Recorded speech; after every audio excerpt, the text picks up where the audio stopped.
Any question for Pastor Rockney from the ladies? If we were accountable to God for our sins, then why should Jesus be crucified for us? See, Why, why will The God punish? question is for Pastor Rockney? Yes. Yes. Why will God punish Jesus for our sins?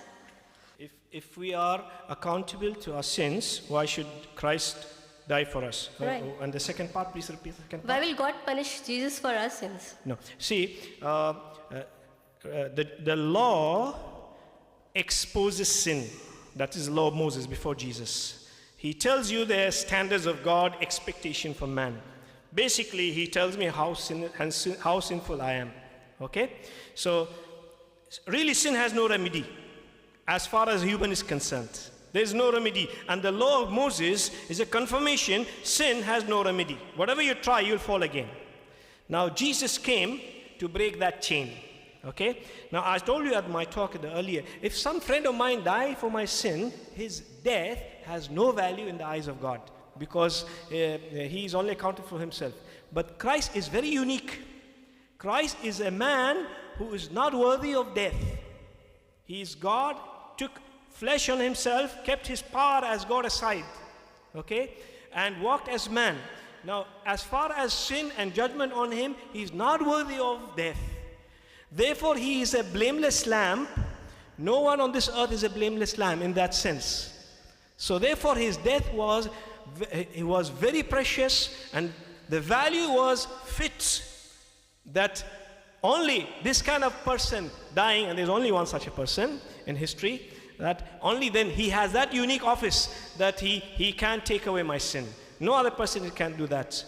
So that is the reason, because his being not committed sin makes him that blameless, acceptable lamb before God.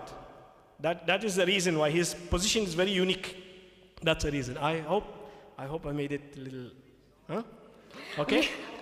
His position as sinless person who is not worthy of death, that makes him the perfect lamb acceptable to God to receive sin of people. So does that mean that we are not accountable for our sins if we just believe in him?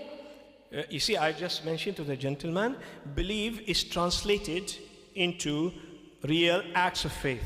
There are people who believe just for some various benefits. Maybe you'll get some good salary from some foreign organization. There are many people who do that, but God knows the secrets, okay? But I'm saying, if you believe, your life will show.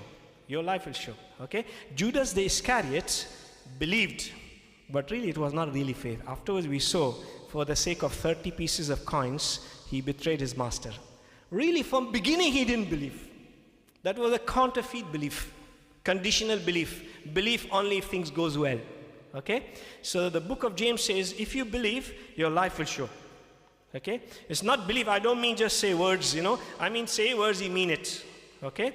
I mean, in a sincere heart, acknowledging my helplessness because of my sin, and asking God to forgive me in the name of his son Jesus. That's the only way to receive forgiveness of sin. Whatever you do, there's no other way.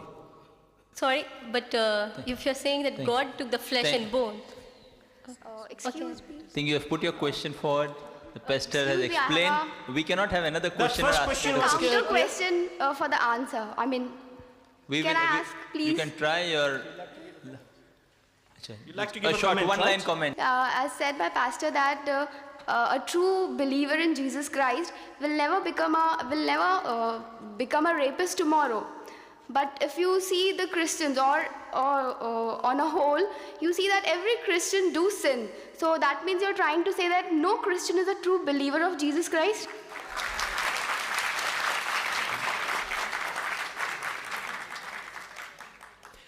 You're talking about non-believer Christians. There are many people who have the labels of being Christians.